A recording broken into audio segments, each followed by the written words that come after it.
The last thing we were talking about in terms of new material was what? Sensation perception. Very good. I want to follow that up. We're going to spend today and the next class period talking about consciousness, which this is one of my favorite chapters. It's some of the neatest material in the book. There's some really weird stuff going on. And the good news is some of the heavy lifting you did earlier in the semester, learning anatomy, learning some of the terms, will pay off. So a lot of this chapter is going to seem like review because I've touched on some of the things that we're going to be talking about. So, consciousness. When I was an undergraduate, back at the turn of the century, consciousness was not dealt with very much in psychology textbooks. In fact, most psychologists, if you brought up the term consciousness, they'd start mumbling and go, don't want to talk about that. It was something you certainly avoided as a faculty member if you were on your way to tenure. It was just too many landmines. We didn't know enough about it. We didn't have the tools like functional MRI that we have today.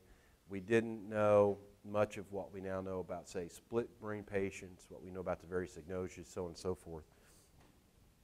Even with all these advances of the last 25, 30 years, it is still a difficult subject. So, I mean, what is consciousness?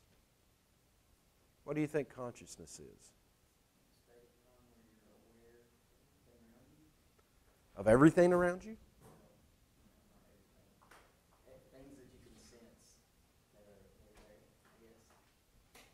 So let's suppose you're hallucinating.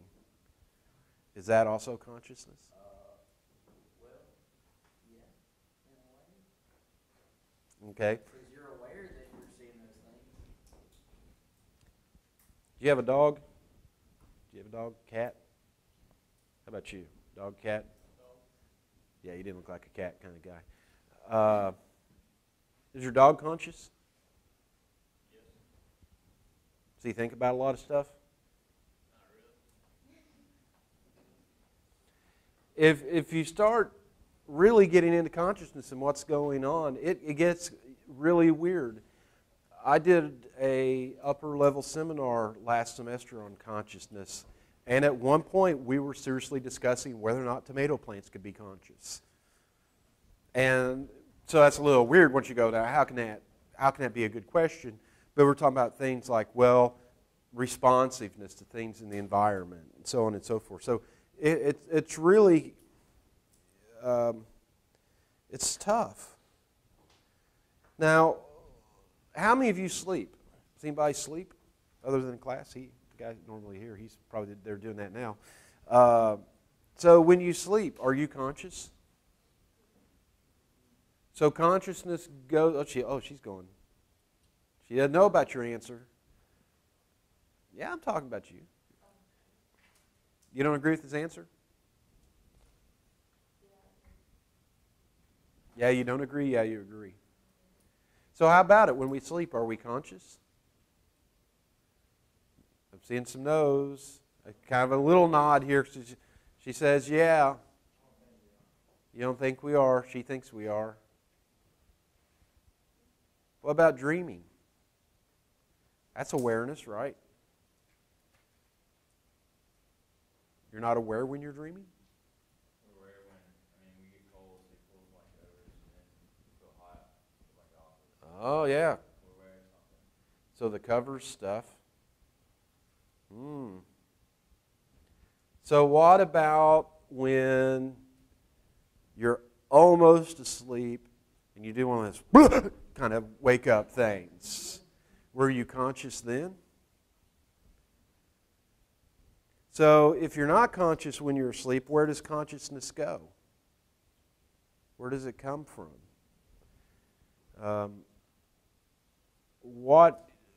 What's going on when we're under, say, a state of hypnosis or meditation? Is that normal consciousness? Is it not being conscious? What about when we take chemicals or become exposed to chemicals? Right? So how is that going to impact things. So it turns out that consciousness is a tough kettle of fish. That's a very bad mixed metaphor. I think I'm going to be full of those today, which I apologize. A mixed kettle of fish. I really said that. That needs to go on a plaque somewhere. Kind of like Emil Faber, knowledge is good. So what are the basic requirements of consciousness? Well, I would say that there's at least 4. The first, I would say, is you have to have some level of arousal. Can you? You have to have, second, some amount of perception. Now, if you're really clever, you'll see the problem with that, because if you go back and look at how we define perception in the last chapter, we talk about consciousness. So it's a little bit of a bootstrap problem. Just kind of go with me on this. It requires a certain degree of attention, and it requires some amount of working memory.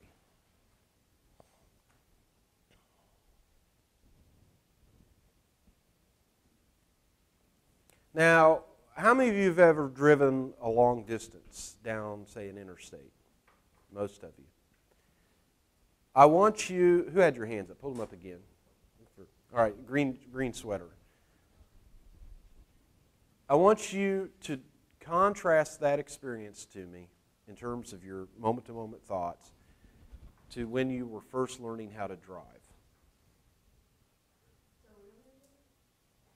All right, so what's it like when you're first learning to drive?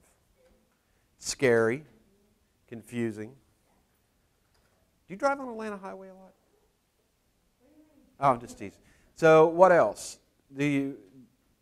How much attention are you paying to what you're doing when you're learning to drive?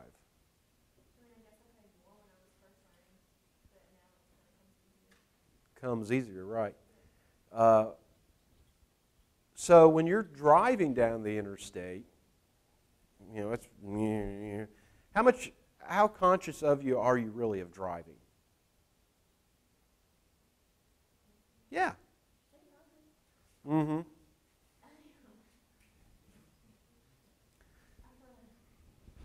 You're not thinking about class or aha. I would speculate that the majority of your cognitive processes, your conscious processes, are not doing things like going, okay, the white line is 3 feet, that's good. Yellow line, great, like that. That car's, we're good there, speed's about right. Road conditions, good. Glare, that's, oh, check. Are you thinking about all that stuff, really, in the way that you might have when you were starting to drive? So some things over time become automatic, where we really become unconscious about them. How many of you tied your shoes this morning? You were in flip-flops, so you probably didn't. Somebody tied their shoes. That's a good sign. Did you think about it? Yes. Really? So you were really tired. It's like, oh, okay, got to put this one over there. Okay. Most of us don't think about tying our shoes that much. It's an automatic process. Any sportsmen? Baseball players? No baseball players? One? Okay. So what would happen if you stepped up to the plate and tried to think out hitting the ball?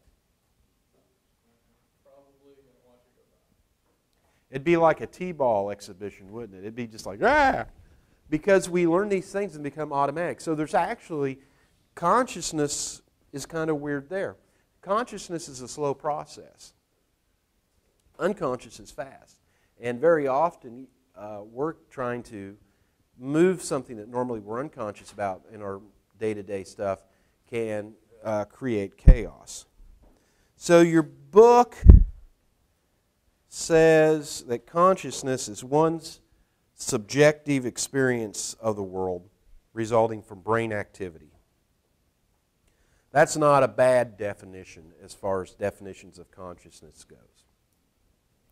There is a neurologist who we've talked about before. He and his wife did one of the more recent studies of Phineas Gage, trying to figure out what part of the brain he was likely to have lost. Antonio Damasio. And he has a rather elegant definition that he works from. And he just simply says that consciousness is when self comes to mind. When self comes to mind. And that's probably also as good as any.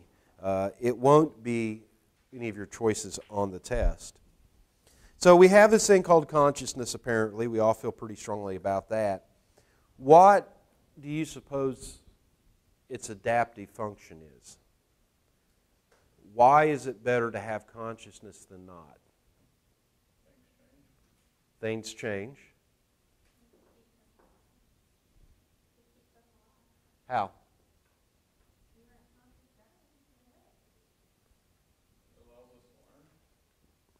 Can you learn without consciousness?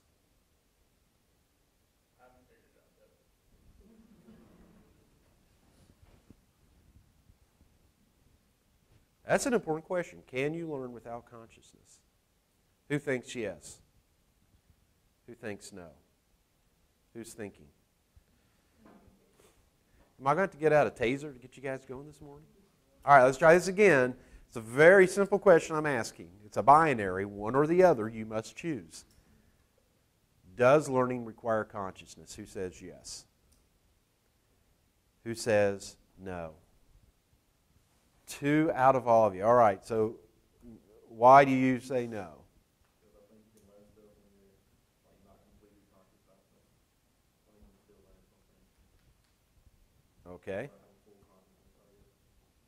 You can totally learn it to a certain extent, but it probably wouldn't be like a long-term kind of, you know. So you think you could learn, but it wouldn't stay. A shocking. Young child, like a baby, can still learn. It's not necessarily conscious of everything. Maybe to just an extent. So are babies conscious? Down into the rabbit hole we go. Yes. When people fall asleep, they put headphones in and listen to different languages. Isn't that the unconscious listening to it and learning it, and then in the morning you kind of remember what's going on? I don't know if anybody's listening to it. They're certainly not learning it. We'll talk about the subliminal stuff, and there's just really not a lot of support for that. So let's say, who thinks a rat is conscious? Anybody willing to give consciousness to the rats? Okay. We'll just keep backing down. Frenchman, who think? Oh no, that's wrong direction. Earthworms. Are earthworms conscious? Got one? Amoebas. Are amoebas conscious?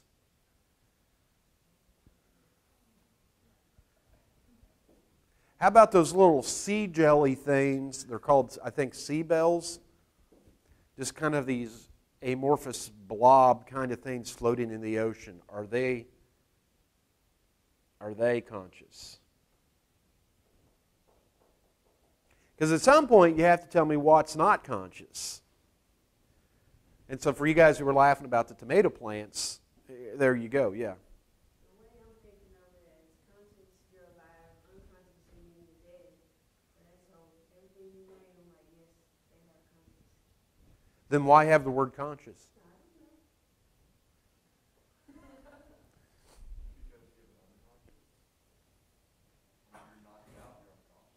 So you're dead.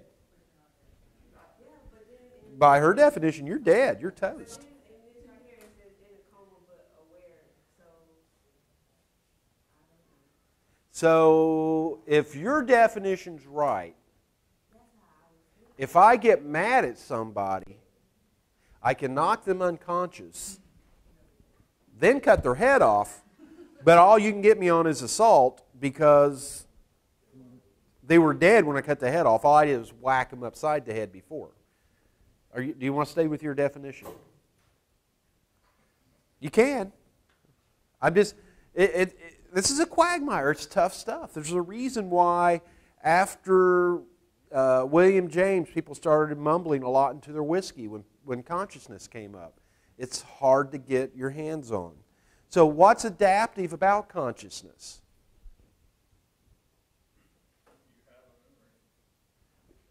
Can you have memory without consciousness?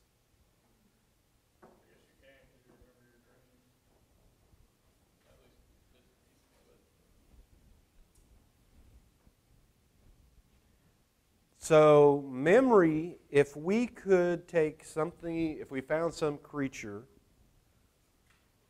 and decided as a group this creature has no consciousness, if we could do any kind of teaching with it, any kind of experience which it could respond to differently as a result of that experience, it would have memory.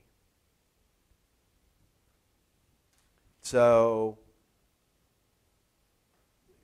it gets tough. Memory is interesting. Working memory is important for consciousness, I think, simply on the working memory is something you can bring to the forefront and think about for a short period of time and manipulate that information. I'm going to argue that there are, in fact, adaptive features to consciousness. I'd like to argue it there we go. One, consciousness is going to allow for the performance of complex actions requiring input from several brain regions. Allows for the performance of complex actions requiring input from several brain regions.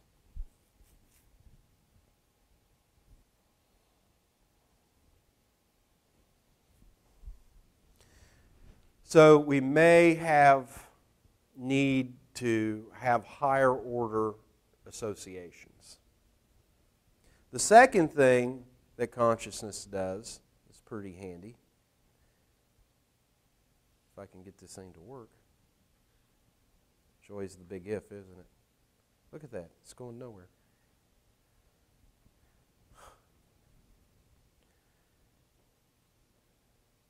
There we go. That's weird. It allows us to connect with others by sharing our thoughts, feelings, and even imagining ourselves in another person's situation. This one's huge. This one is huge. It allows us to connect with others by sharing our thoughts, feelings, and even imagining ourselves in another person's situation.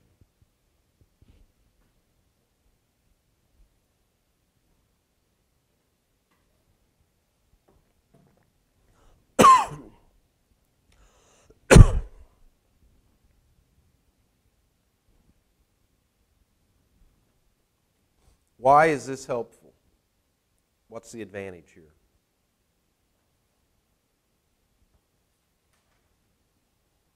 Like with salesmen, have to be able to understand the person and their state of mind to be able to sell them the product.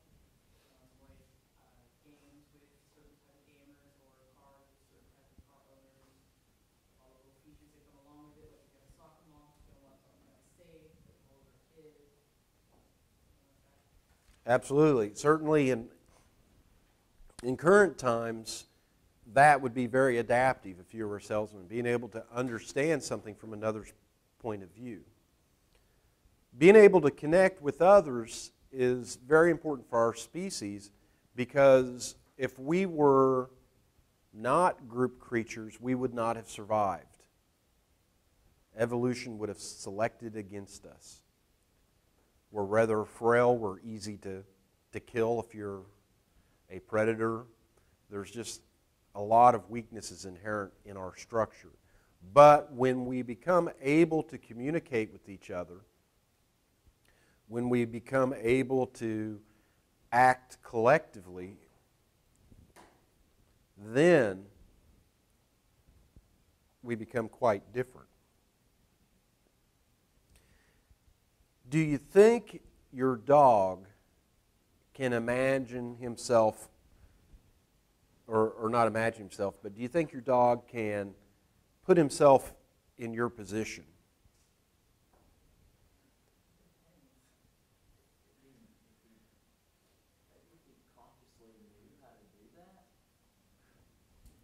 But can he?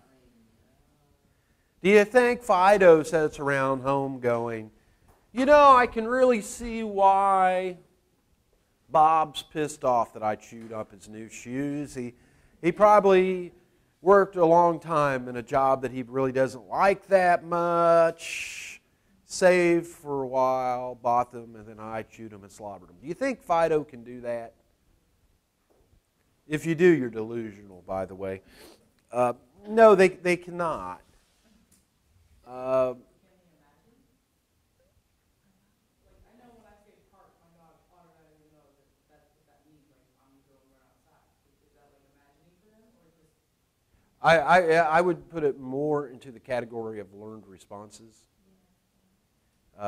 There's a great, not to go too far off the track here, but we love to attribute to animals human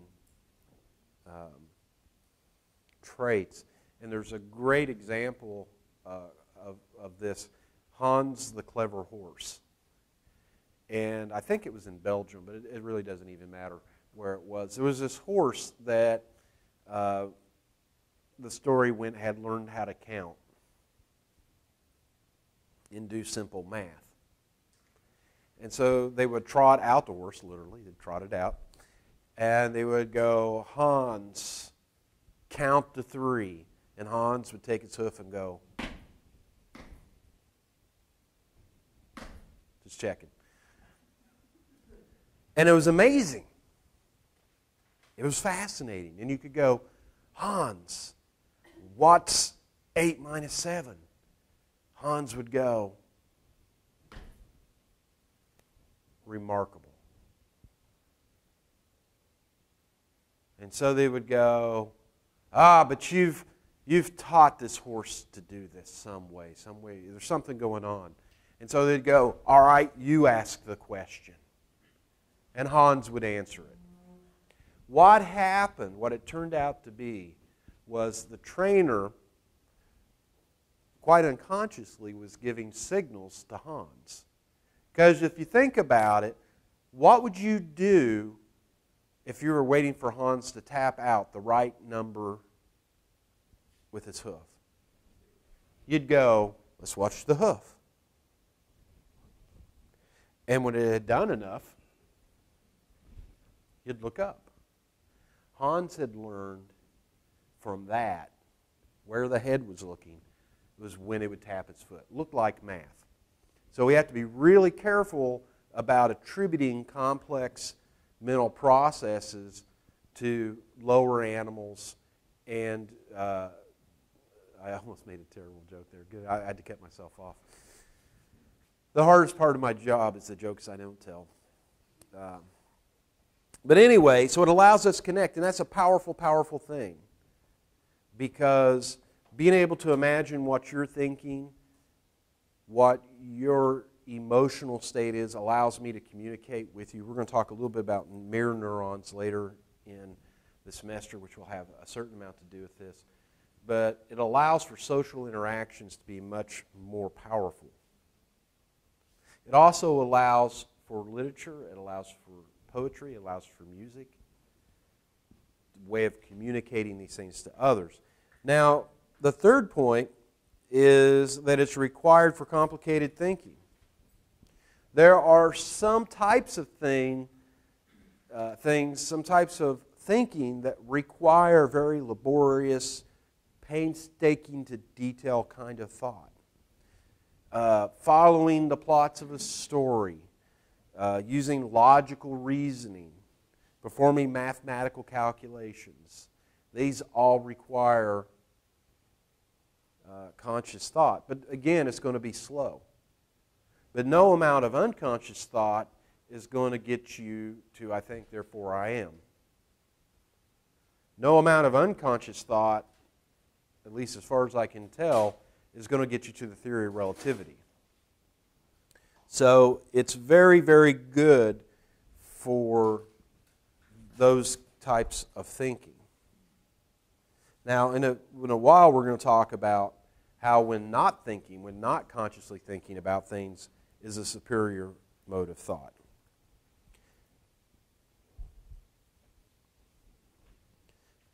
real briefly, I want to touch on some of the altered states of consciousness. And predominant amongst those are terms you'll hear occasionally, the coma, persistent vegetative state, and minimally conscious state. And what are meant by these? And these are significant issues because if you have someone who has acquired brain injury and they're not responsive, we have to decide at what point do we say this person's really no longer alive. And what you have to understand, I guess, to start with, is life itself is a construct.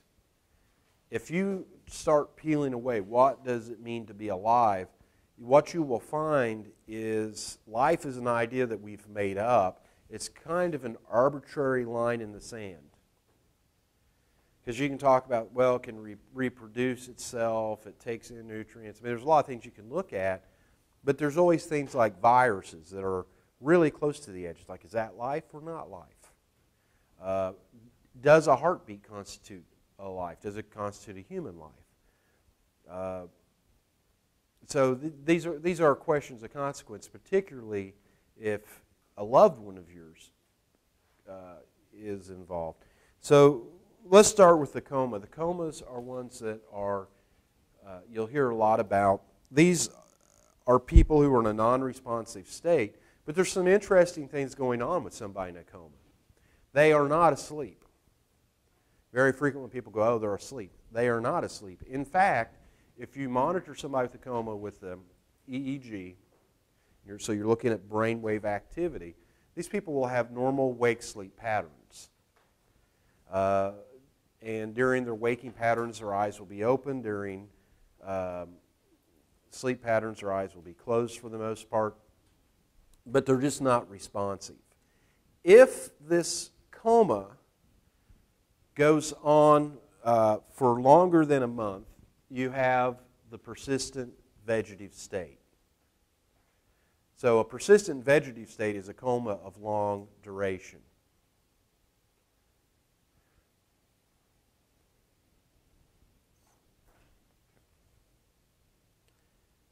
And what I would tell you also is, just from a pragmatic standpoint, once somebody has gone into a persistent vegetative state, the longer that they stay in it, the less likely they will ever recover from it. So it does not become any more likely as time goes by that people will recover. There's also something called a minimally conscious state. And in a minimally conscious state, there may be some deliberate movement, and there may be, and this is a real maybe, like it could be, that there are some attempts to communicate. So what do we mean by deliberate movement? Your book gives the example of you may have eye tracking, like, follow my finger. The problem with using the eye movement as a way of testing this is that ability to follow movement is actually a brainstem activity. It's a very old, unconscious sort of thing. It's just hardwired in. So there can be very little of the brain left, and you can still be able to follow that. Perfect example of this would be Terry Schiavo, who you're a little young to remember. But back during I think Bush's first term, second Bush's first term, there was a woman named Terry Schiavo who was in a persistent vegetative state. Her husband wanted to essentially remove the feeding tubes and let her pass, and her biological parents didn't want that to happen. So the young lady is, and she'd been in this state for years, was evaluated repeatedly, and they would do all the neurological tests you could think of, and the parents had videotaped her, what looked like her eyes following a balloon in the room, and felt like that was evidence that there was life. It turned out that it wasn't, but like I say, it becomes a big deal. So there may be on occasion some attempts to move in a minimally conscious state, which is certainly a higher state of consciousness than persistent vegetative. And there may be some attempts to communicate. Your book is an example of a guy who was in a minimally conscious state for a period of years and came out of it. And he reports having been aware of what was going on around him to some bit. For reasons that's absolutely unclear to me, and I'm not sure what it signifies beyond being just sort of intellectually interesting, is very often people who come out of comas of long duration, people who've been in minimally conscious states for a number of years and then arise out of them, they tend not to live that long after they come out. So it's kind of a sad deal. All right. So there's a few ideas I want to hit on next. The first is I want you to be very clear that consciousness arises out of brain activity. There's absolutely no question whatsoever consciousness arises from brain activity. There are ways to inactivate portions of the cortex, and I can make you unconscious. I mean, I'm not talking about whacking upside the head with a crowbar, which would work, but we can temporarily inactivate portions of the cortex. And if we do this, you will be unconscious. But there's a simpler version that you may have run into down here in the South because it gets very hot, and sometimes you get dehydrated. Have you ever had the experience on a hot day when you stand up real fast and you get kind of woozy? That's a Southern medical condition, wooziness. Woozy. I heard a mm-hmm. Who said mm-hmm? What's going on is your body's not able to push blood up to the brain well enough. The vascular space is too large, and you just don't get enough oxygen and nutrients, whatever. And so for that second, your brain starts losing consciousness. And that wooziness, that blackout that you kind of see, things start going black, that is, you're losing consciousness from the lack of neural activity. Another thing that's very important for us to understand is the brain has limited cognitive resources. There's only so much capacity there.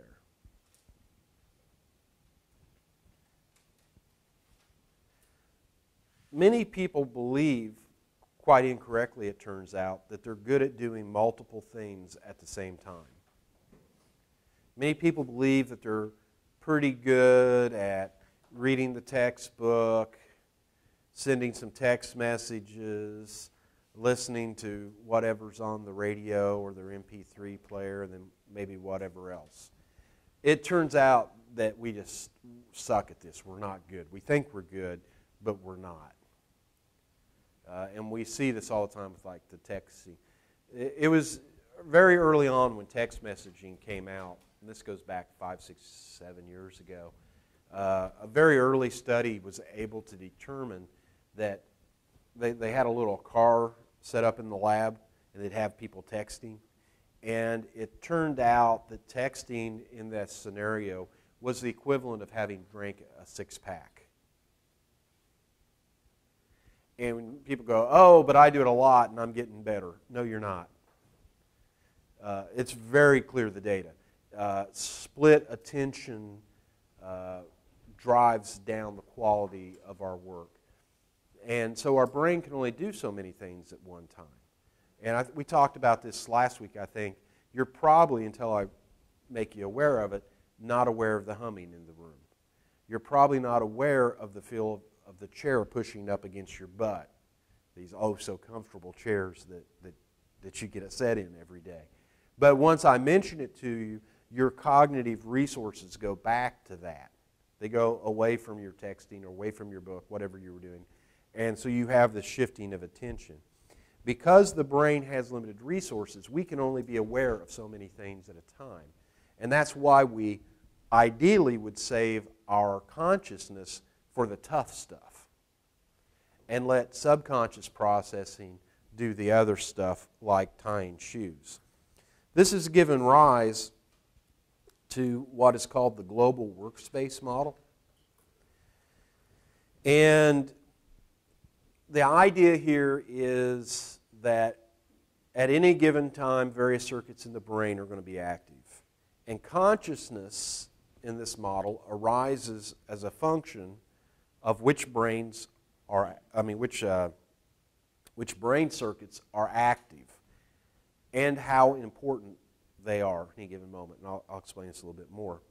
Therefore, so if you get to 3 dots, that's a therefore. You experience your brain's output as conscious awareness.